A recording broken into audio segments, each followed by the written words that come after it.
almost done actually. We are nearly done. Now we're going to make it so only one of these appears at a time like this, so that when you click on it, it will reveal the other one. Okay, although it's actually the same page, if you look at the URL, that doesn't change. But so we'll do that now. Going back to here, in the register.php page, we're going to have, underneath this break tag, so there's the login button. Underneath the break tag, we're going to say A, which is anchor tag, meaning links. This is where you put your hyperlinks. In the href, we're going to give it just that symbol. What do you call it? A hashtag on Twitter. I actually know the real name for it, but just give it that, which means go to the current page. Okay, I'm going to say ID equals sign up. ID works like class. Make sure that's equals. ID works like class. You'll become more familiar with that soon. And we'll say class equals. We'll say sign up as well. So ID is sign up and class is sign up. And inside here, between the two tags, we'll say need an account, register here, and we'll copy that. And we'll put one underneath this submit button as well, underneath that break tag. Actually, no, we won't. We'll have one underneath here because this will be where if there is one, where the error message will be. So underneath the error message, and we'll say already have an account, sign in here, and make sure you put the closing anchor tag on. I forgot to copy that, and we'll change this to sign in and sign in there as well. So if I refresh the page and show you what we have, we'll have two links, one there and one there. Of course, these don't look very nice at the moment, so we'll just fix that. In here, let's go to the top and we'll put A for anchor tag. This target all the hyperlinks on the page. Text decoration none. I'll show you what that does. Okay, gets rid of that underline right there. And color. I'll copy the color of the background right there. Now let's see. There we go. That looks a little bit nicer now. Now we'll just work on this part to make them appear one at a time. So the way we do that is like this. Go back to our register.php page. We're going to give these forms their own IDs. So we're going to put a div around each independent form. So div, press tab, get the closing bracket, copy that form or cut it, the login one, and put it inside this new div we just created. This new div is going to have a class of first, okay, and we can take all of this, indent that so this is nice. Okay, we do the same thing for the other form, but just give that the ID of second. Change this to second. Okay, and I'll put the closing one on as well. Okay, and we'll all this and just indent it. Okay, there, so second.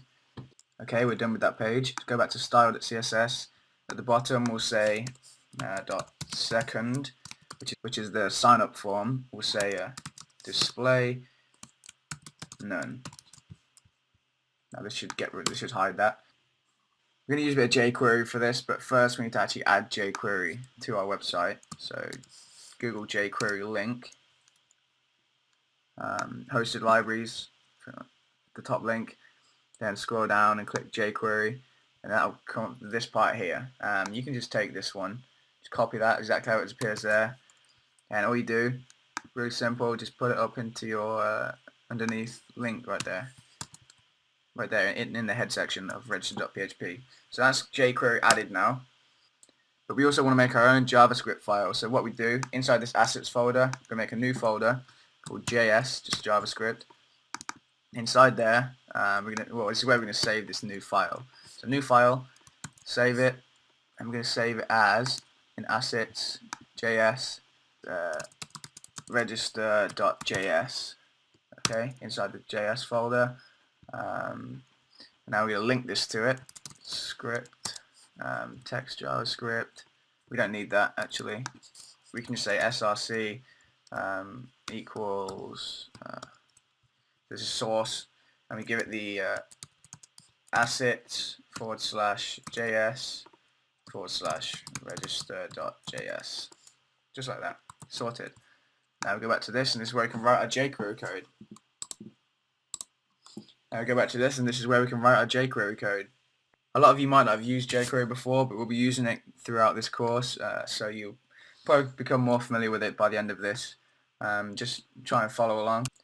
What we do is $ brackets document, outside the brackets dot ready brackets function, another 2 brackets, and a curly bracket. Okay, so just pause the video if you need to and make sure you have all that. This targets a document, but only when the document's ready, because jQuery can only be used when the page is ready. This won't do anything in here until the page is loaded. Put a semicolon right there, and then inside here, let's give some space. So comment on click, sign up, hide, login, and show registration form. Okay. $ brackets, and put double quotes in, and we do £, or hashtag, some of you might know it as, first. That's targeting the ID. No, remember how dot is for class? Well, that is for ID. So it's targeting the ID of first, which happens to be, oh wait, that's set to class. We'll change that to ID. ID. If they were kept as class, we'd just reference it like that with that symbol. Okay, so ID of first dot click. So when it's clicked, perform this function. Brackets, takes no parameters. Put curly brackets in, and while remember, we'll put a semicolon right there inside here. Oh, okay, wait, we need to change this to sign up, because we're not clicking on the div, we're clicking on the links right here. So when the link is clicked, do this. So change that to sign up, not first.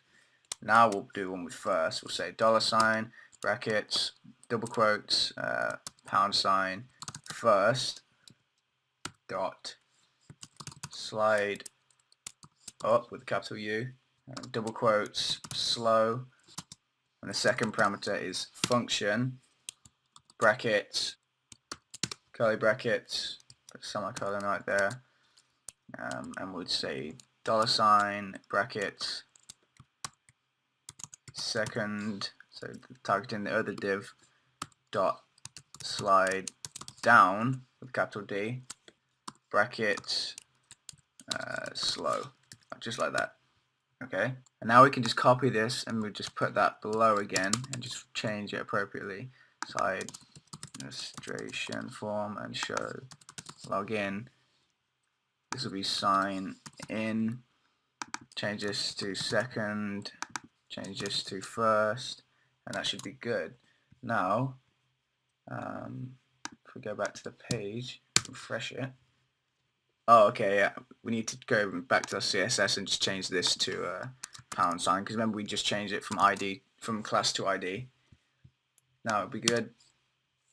Okay, let me try a hard refresh. Inspect element. You have to open inspect element to do this. Hard reload, and there we go. It just cleans the cache. Now if I click on that, we have it. It changes.